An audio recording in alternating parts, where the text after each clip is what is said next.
This is DC Channel Guns. Like and subscribe.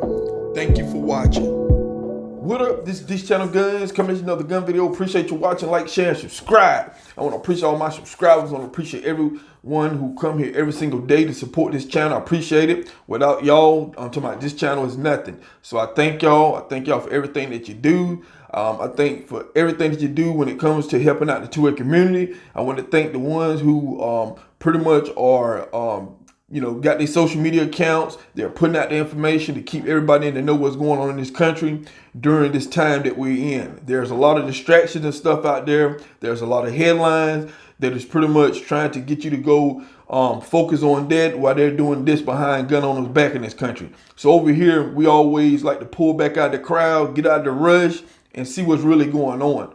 Now, we've been talking about what's been going on when it comes to record-breaking gun sales in this country. We have a lot of first-time buyers out there. A lot of us been trying to help the first-time buyers, get them in the know and show them what's going on and stuff like that. So, it's a lot of things that we got going on. We're going to have to keep doing what we're doing now and still keep fighting for the Second Amendment, still keep watching out for this infringement on the Second Amendment. We're going to have to keep watching. We can't never forget that. And, that's what we're doing over here. And guess what? I try to have a mix of things going on. Not try to keep the same thing going on and on. Try to be all over the place. It's just so much out there. So that's why it's going to take the citizen in this country, the people. It's going to take everybody to fight for the Second Amendment because it's so much.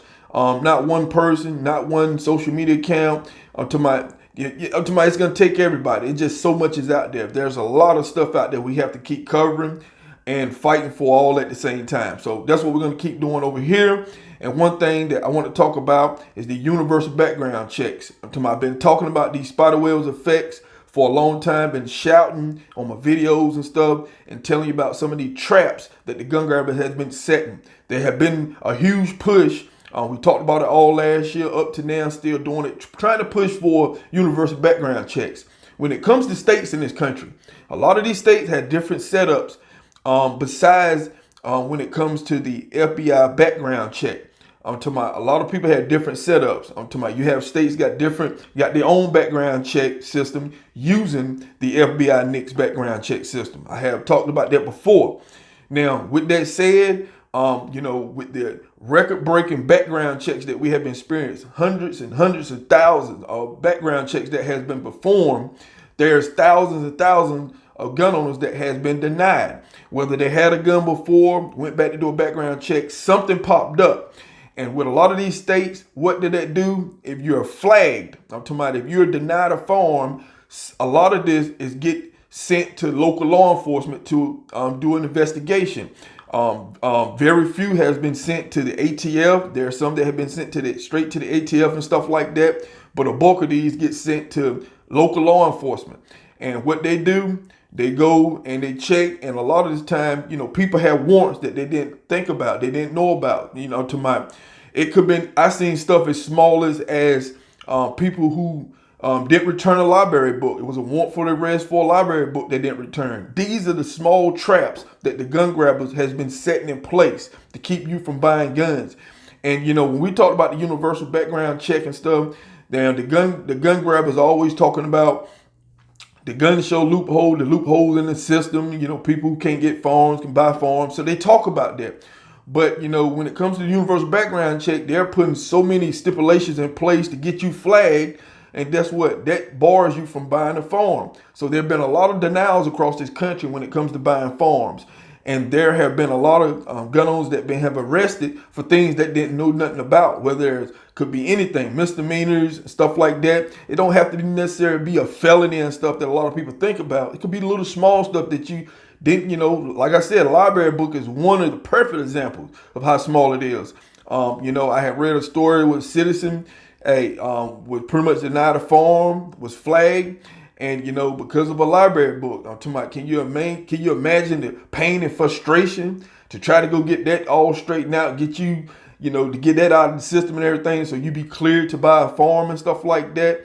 Not all these flags and stuff has to do with somebody who, was in jail or got a felony and stuff like that. It could be the little teeny tiny thing that you didn't think nothing of. It could be a ticket, unpaid parking ticket, any little thing that the gun grabber set in place to bar you from buying a firearm. It is happening, people. I'm talking about, like I said before, I'm talking about with all the sales and gun sales and stuff that we have, I'm talking about there have been a lot of people denied. That's not being reported by your mainstream media. There's no headlines of that. I'm talking about the only headlines I see of it is the gun grabbers trying to show you that they had stopped people that were supposed to be criminals from buying firearms. Not all these people that was denied are criminals, people. They're not criminals. They was law-abiding citizens that was flagged. I'm talking about by little small things, little mistakes that the traps that the gun grabbers put in there. So I just want to make that aware of your attention. I got a video showing you the way this stuff work and how it is working and stuff. I'm talking about it's not no one certain thing. There's too many people trying to make excuses. Oh, well, it's so-and-so, this and that. Nah. I'm talking about these are the traps that the gun grabbers been setting. And I and many other people has talked about this stuff. And, you know, they're still trying to push for the universal background checks for some of everything.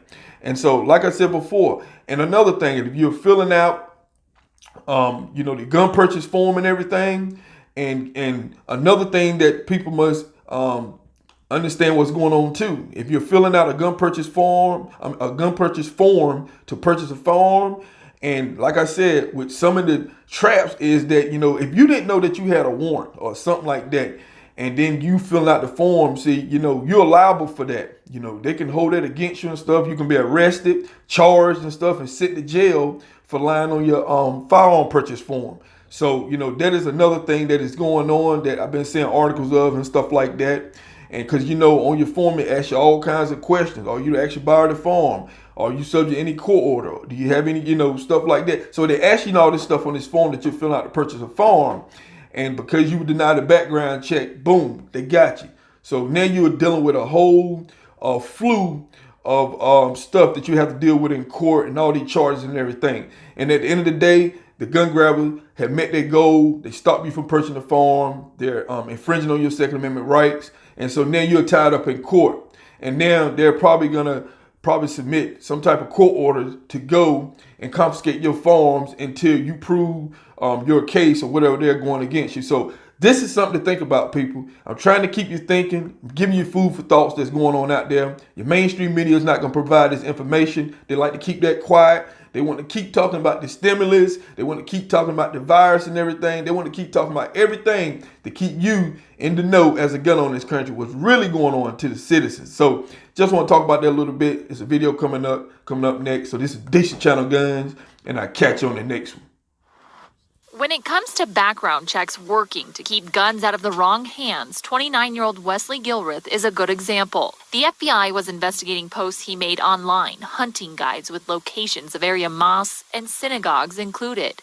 A warrant shows in May he tried to buy a gun in Boulder, but couldn't. There's an entire list of criteria that when we search the databases, is if the information comes up and they don't meet the criteria, then that is denied. Gilreath, who was committed to a mental health institution in 2016, was flagged. So far this year, the Colorado Bureau of Investigation's InstaCheck unit has run nearly 165,000 checks.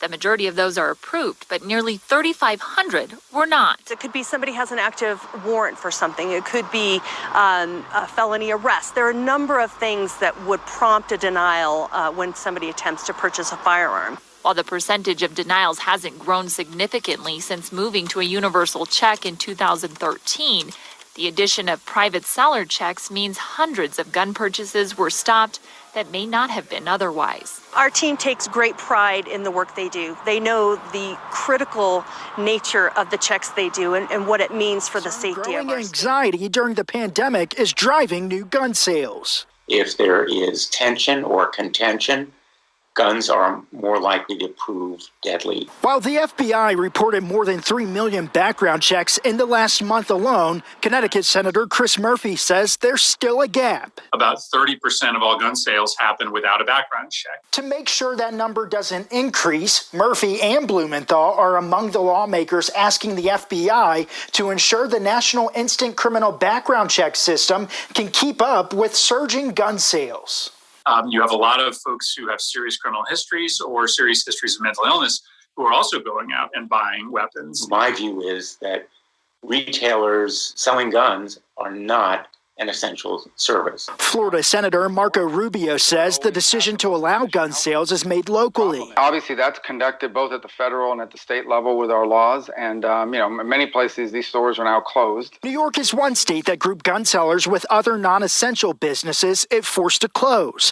But that decision already brought a lawsuit from the National Rifle Association. With that, you're actually denying these law-abiding people of a constitutionally protected right. The NRA says preventing gun sales puts even more people in jeopardy. This is DC Channel Guns. Like and subscribe. Thank you for watching.